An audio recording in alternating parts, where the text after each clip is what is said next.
नमस्कार दोस्तों। आज हम फिर लेकर आए हैं यूपी पीजीटी प्रीवियस ईयर का पेपर। ये 2003 का पेपर है, जो कि सॉल्व पेपर है।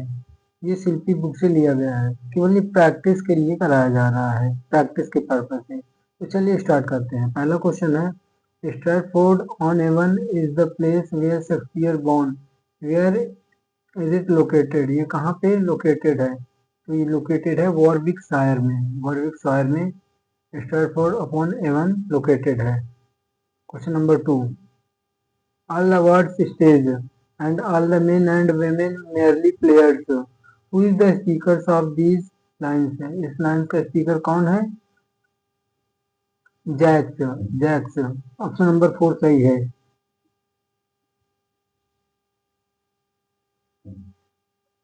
क्वेश्चन नंबर 3 देखते हैं। ये line as you like it से ली गई है।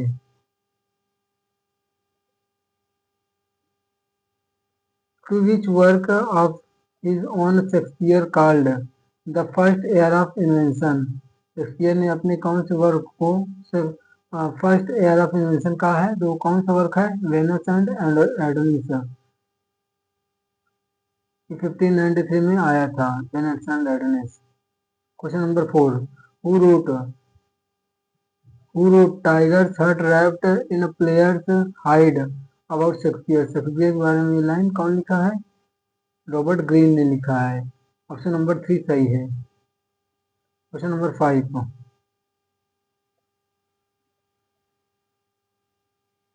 क्वेश्चन नंबर 5 ये एक पैसेज है यहाँ से। Answer the questions based on the following passage. तो पैसेज पढ़ते हैं, फिर इसका आंसर देखते हैं। Educational planning should aim at the educational needs of the entire population of all age groups, while the traditional structure of education as a three-layer hierarchy from the primary stage to the university represents the core. We should not overlook the periphery, which is equally important.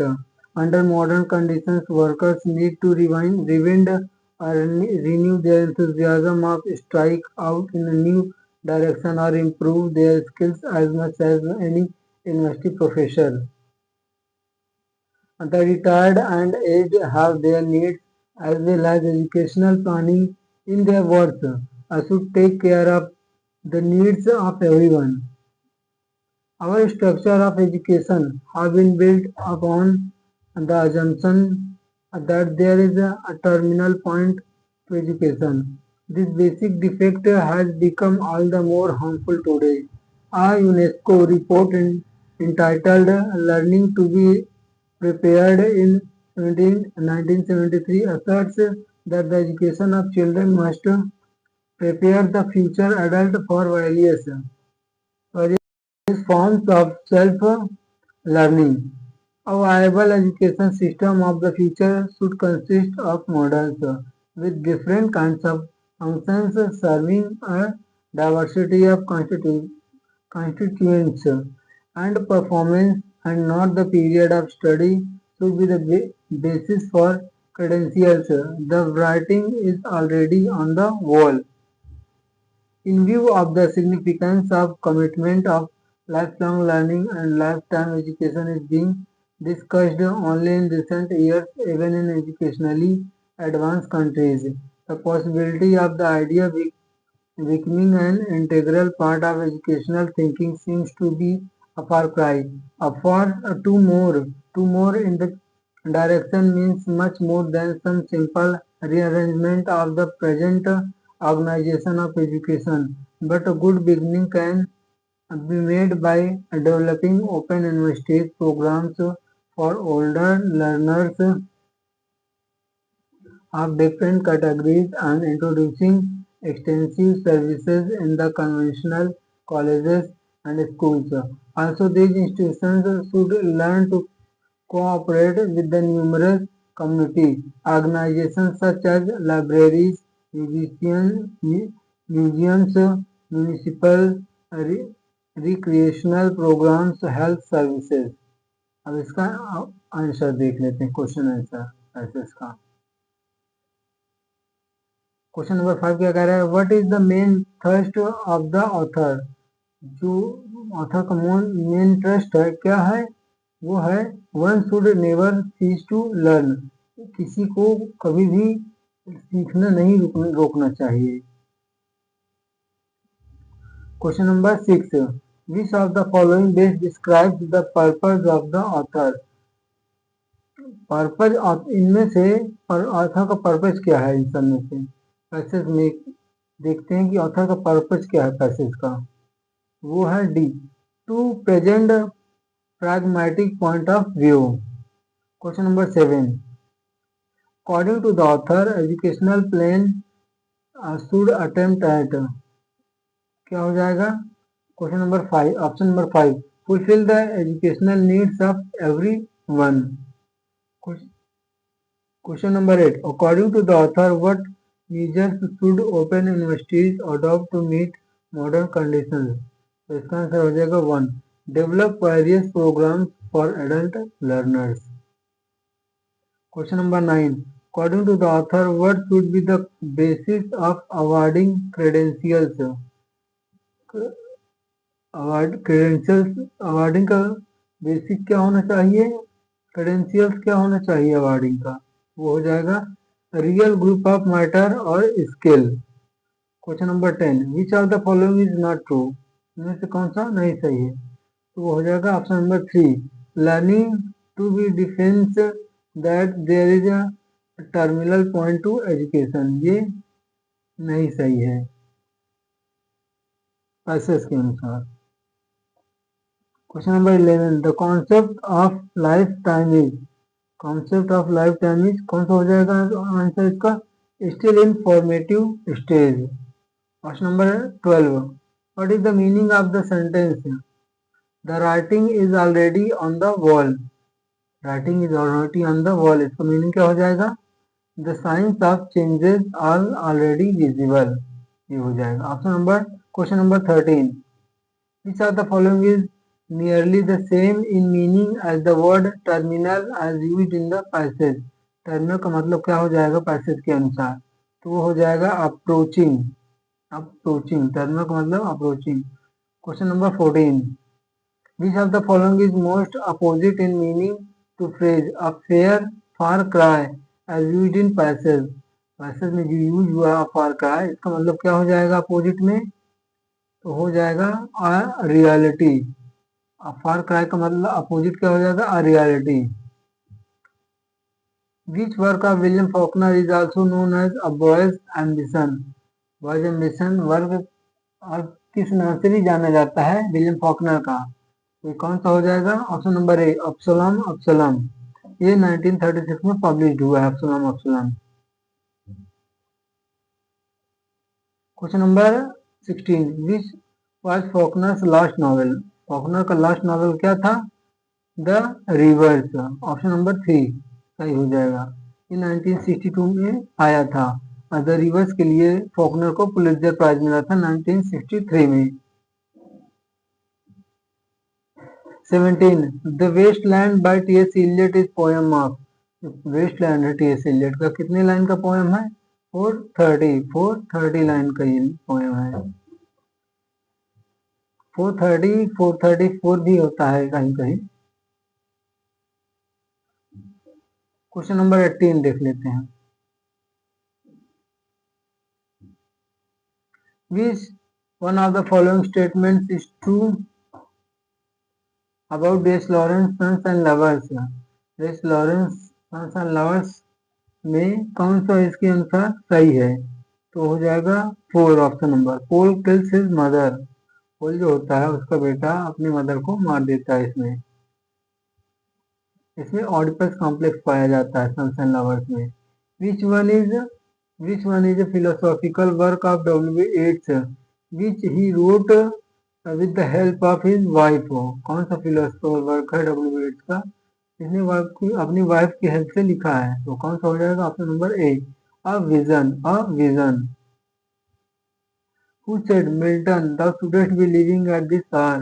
कौन कहता है Milton को ये चीज, Wordsworth कहते हैं। Option number 2 सही है। टू मिल्टन ऑन लंडन 1802 या टू मिल्टन ये बात वर्ड्सवर्थ मिल्टन के लिए कहते हैं। In which of his odes kids wonders do I wake or sleep, किस ओड्स के लिए किड्स वंडर करते हैं do I wake or sleep, तो हो जाएगा ode to nightingale. Ode to nightingale के लिए ये बात किड्स बोलते हैं।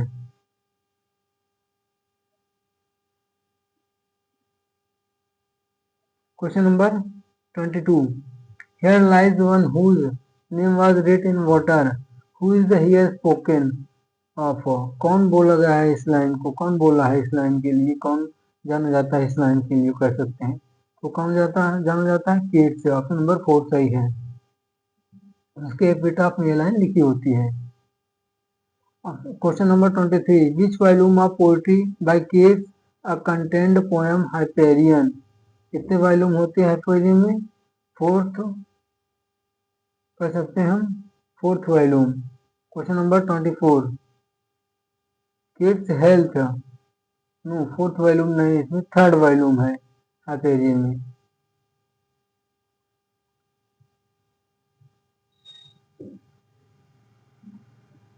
Question number 24, who is the writer of the adventure of Ulysses, adventure of Ulysses का राइटर कौन है, Mary Lamb and Charles Lamb दोनों इस वर्क को लिखते हैं, दोनों के कोलैबोरेशन से ये वर्क लिखा जाता है, Mary Lamb and Charles Lamb. ये चिल्ड्रन के लिए वर्क होता है adventure of Ulysses. 25, where was Mulk Raj Anand born, Mulk Raj Anand कहाँ पे बॉर्न हुए थे, पेशावर, पेशावर में ये बॉर्न हुए थे। 1905 में ये बॉर्न हुए थे, 2004 में इनकी मृत्यु हो जाती है। पेशावर में जन्मे थे, जो अब पाकिस्तान में है Peshawar.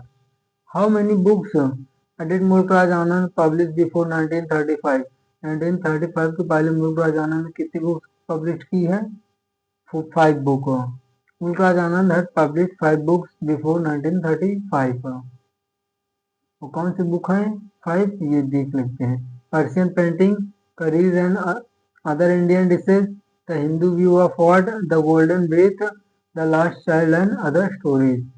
Question number 27, who authored the novel the financial expert, financial expert का ऑथर कौन है, आर के नारायण, आर के नारायण ने द फाइनेंशियल एक्सपर्ट लिखा है। Question number 28, which novel of R.K. Narayan is similar to the A Doll's House, Doll's House किसके similar है, कौन से नॉवल के सिमिलर है, द डार्क रूम के सिमिलर है। A Doll's House ये किसका नॉवल है, R.K. नारायण का। क्वेश्चन नंबर 29,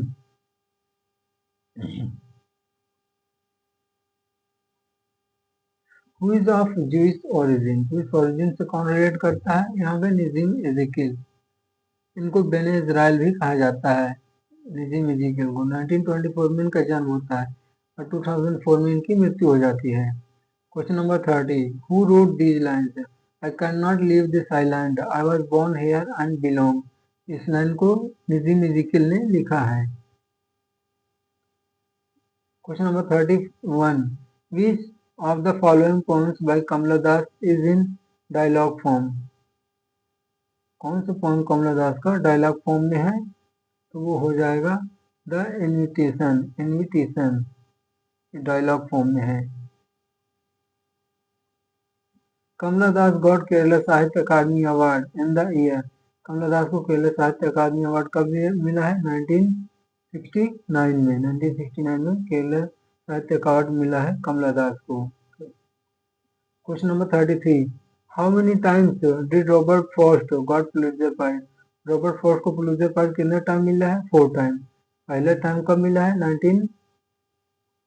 1924 में, फिर 1931 में, 1937 में, फिर 1943 में, 4 टाइम पुलित्जर प्राइज मिला है किसको, रॉबर्ट फॉस्ट को।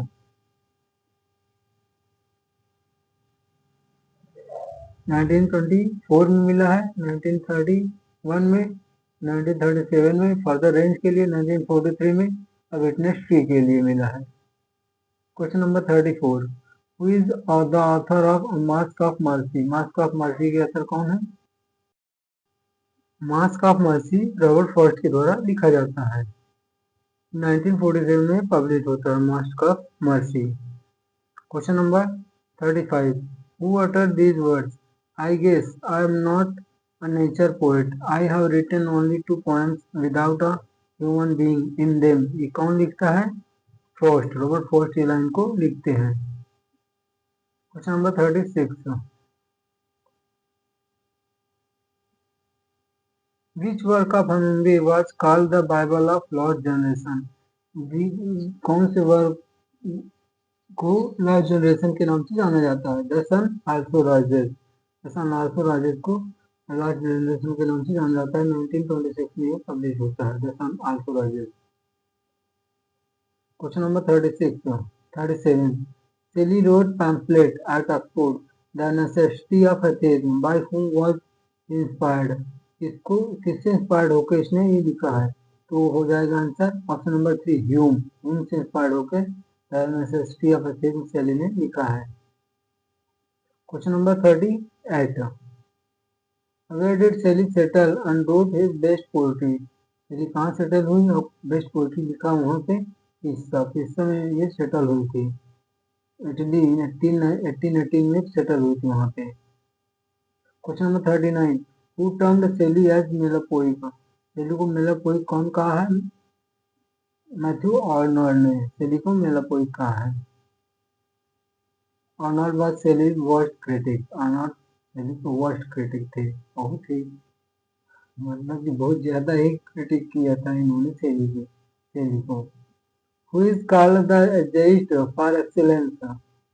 कौन एक्सीलेंस एजेइस्ट फॉर एक्सीलेंस के लिए जाना जाता है? चार्ल्स लैम्ब, प्रिंस ऑफ एक्सेस भी कहे जाते हैं।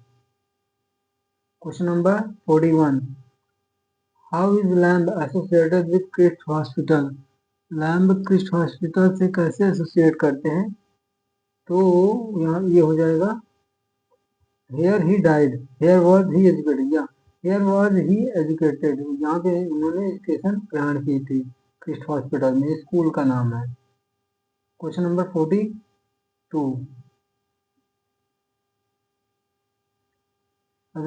where from the epigraph of the love song of Alfred Prufrock is taken? कहाँ से लिया गया है? इन्फर्नो से लिया गया है। द लव सॉन्ग ऑफ, यहाँ लॉन्ग लिखा, इसमें इस बुक में कुछ मिसप्रिंट भी है, उसको ध्यान में रखते हुए चलेंगे हम।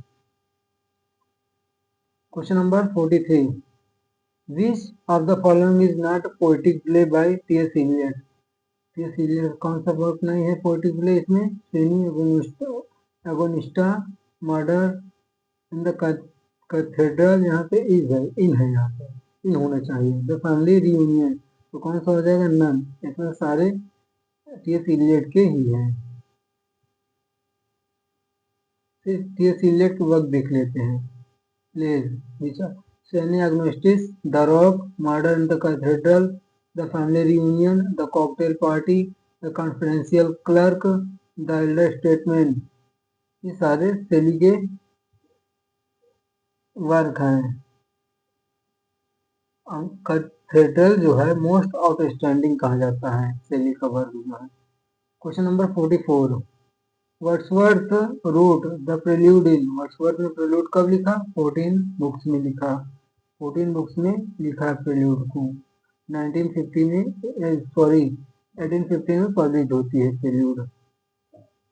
1797 में 97 में शुरुआत करते हैं लिखना प्रेल्यूड को, 1805 में कंप्लीट हो जाती है, 1850 में ये पब्लिश होती है पोस्टमसली, मरणोपरांत ये पब्लिश होती है प्रेल्यूड। किसके द्वारा ये प्रेल्यूड होती है? इनकी वाइफ के द्वारा ये पब्लिश की जाती है। Question number 45, who called Wordsworth the egotistical Sublime? Egotistical Sublime Wordsworth को किसने कहा है? किट्स ने कहा है वर्ड्सवर्थ को egotistical sublime. Question number 46, the old man and the sea A Page Nobel Prize for Hemingway. The protagonist is The Old Man and the Sea का protagonist कौन है? Cuban fisherman. Option number A सही है यहाँ पे। 1952 में ये publish होती है, the old man and the sea. Question number 47, who wrote the habit of freedom which English rule never acquire and never let their children acquire came to me naturally. Question number 3, ये option number 3 सो, ये कौन लिखते हैं? सा लिखते हैं, यहाँ पे सो लिखा हुआ है, सा जेबी सा इस लाइन को लिखते हैं। Question number 48, arms and the man by G B Shaw is divided into. Arms and the man कितने एक्ट्स में डिवाइडेड है? ये डिवाइडेड है 3 एक्ट्स में। जेबी सा के द्वारा लिखा जाता है arms and the man.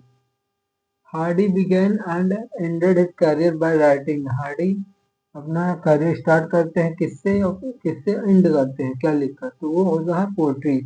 Poetry को लिखकर अपना करियर शुरुआत करते हैं और इसी को लिखकर एंड करते हैं।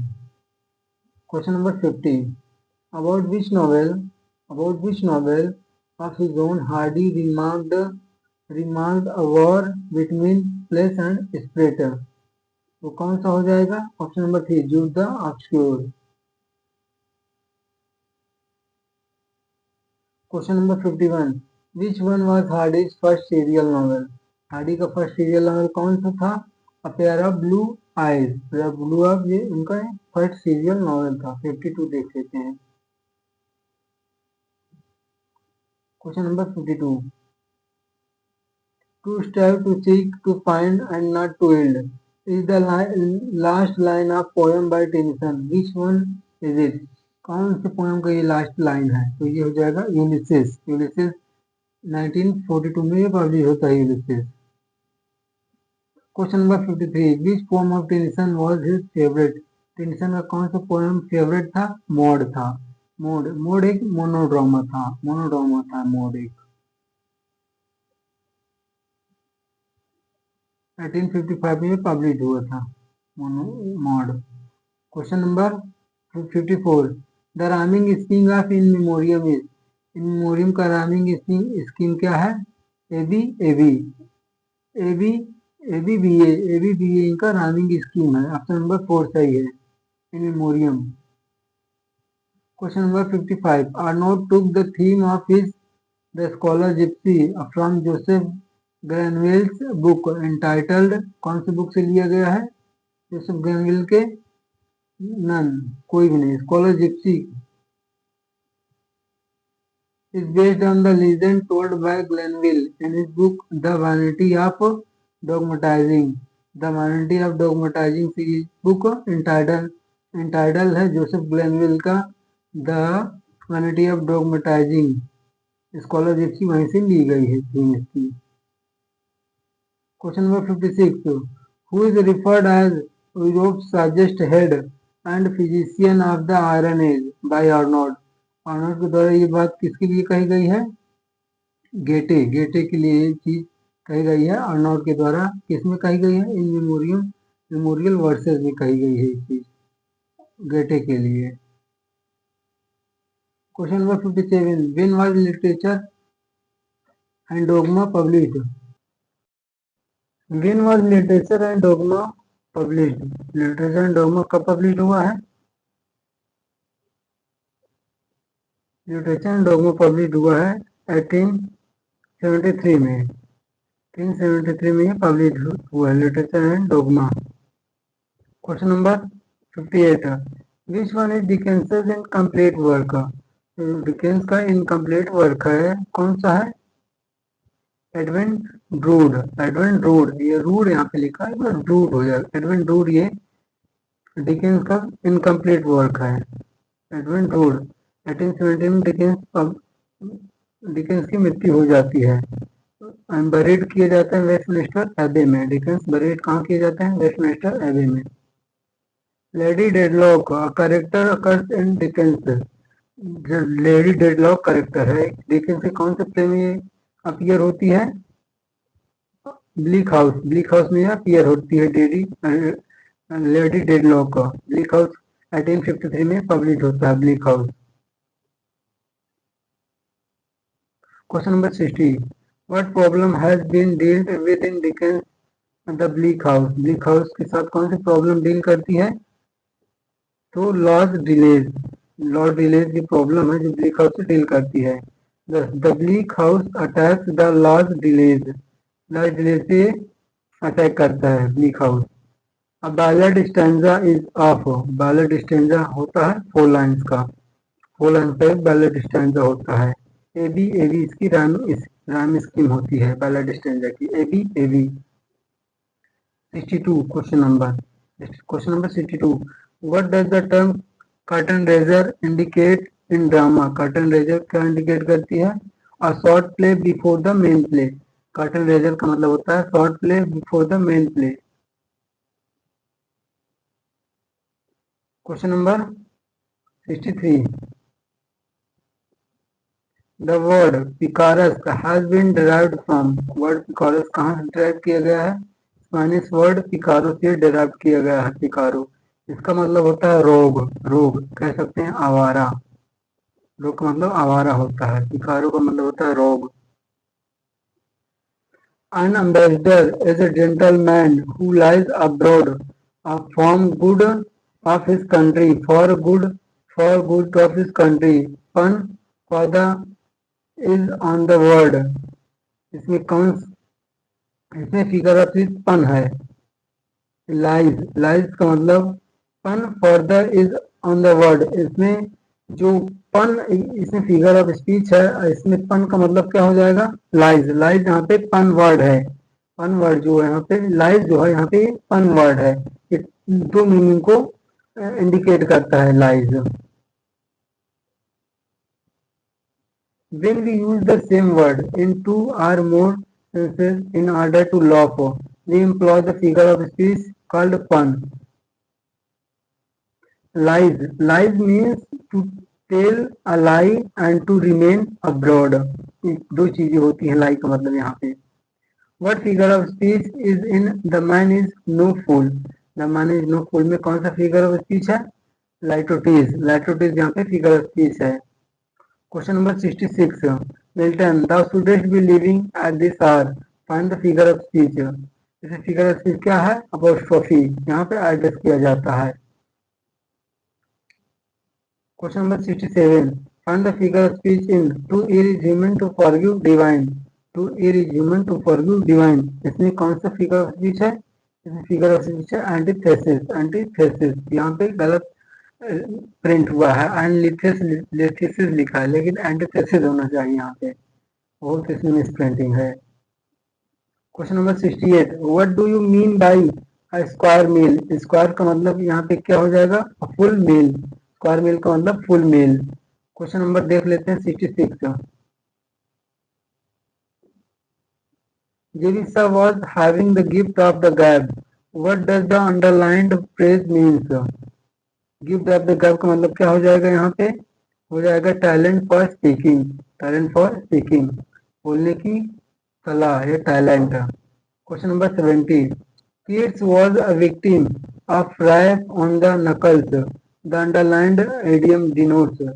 रैप ऑन द नकल्स का मतलब क्या हो जाएगा? यहाँ पे severe criticism, severe severe criticism मतलब बहुत ज्यादा criticism, severe criticism. Rap on the knuckle का मतलब यहाँ पे हो जाएगा। What is the meaning of propensity? Propensity का मतलब क्या हो जाएगा? Disposition, disposition। Question number 72, What is the meaning of gailing? Gailing का मतलब क्या हो जाएगा? Irritable, irritable। Question number 73, an antonym of advance, advance का एंटोनिम क्या हो जाएगा? Retreat, retreat। ऑप्शन नंबर 4 सही है। Question number 74, the antonym of familiar, familiar का एंटोनिम क्या हो जाएगा? अनफैमिलियर, अनफैमिलियर हो जाएगा। Which word is correctly spelled? कौन सा करेक्टली वर्ड स्पेल्ड है? डूली, डूली यहाँ पे सही हो जाएगा। Option number 2, DULY। Which sentence is correct? कौन सेंटेंस करेक्ट है? I was born in India, option number 3 सही हो जाएगा। I was born in India. Idiomatic, so it is used as such without any modification. Was born. Question number 77, find the correct sentence. Correct sentence क्या हो जाएगा? Many a man wants to be rich overnight. यहाँ पे option number A सही हो जाएगा। Many a man यहाँ पे सिंगुलर है, इसलिए वांट्स का यूज होगा यहाँ पे। क्वेश्चन नंबर 77 देख लेते हैं। 78, which sentence is correct? Which sentence is correct? Ravi is older than his friend. ये किस बेस पे हो जाएगा? Elder is used for the member of the same family. जो elder होता है सेम फैमिली के लिए यूज किया जाता है। Is not followed by than. Than के लिए ये than इसमें प्रयोग नहीं होता है सेम फैमिली में। Whereas older is used for objects and people and is followed by than. जो ओल्डर होता है ऑब्जेक्ट के लिए यूज होता है और अदर चीजों के लिए भी यूज हो जाता है ओल्डर, इसलिए यहाँ पे Ravi is older than his friend.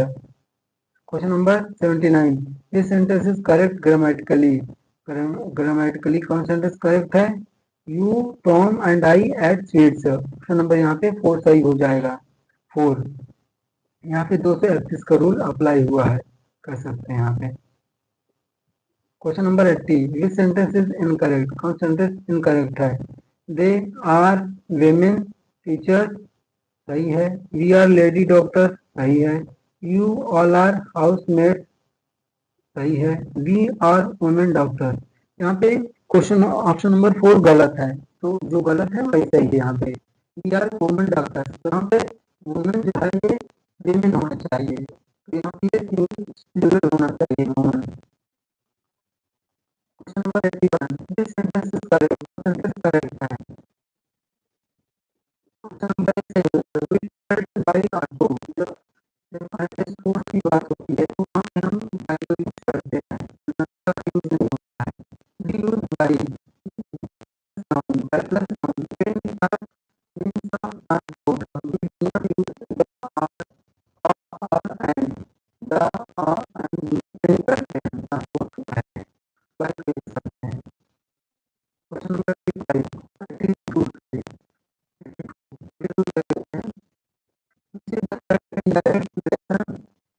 of the sentence it says 1, 2, 2 and 3 is 5. 2 and 3 is 5. We are inverted to that. 2 and 3 5 to that. तो यहाँ पे कोई चेंज नहीं होगी। This is that 2 and 3 is 5. Number 2 सही हो जाएगा। नंबर 3 का निर्देशन क्यों से यहाँ पे ये है से यहाँ से भी नहीं होगी। यहाँ use that for the singular. Question number 85, 84. Voice of sentence. Help the poor. Help the poor. यहाँ पे हो जाएगा ऑप्शन नंबर 2 सही हो जाएगा। The poor should be helped. Poor should be helped. Question number 3 है. सही हो जाते हैं। Not before the weakest.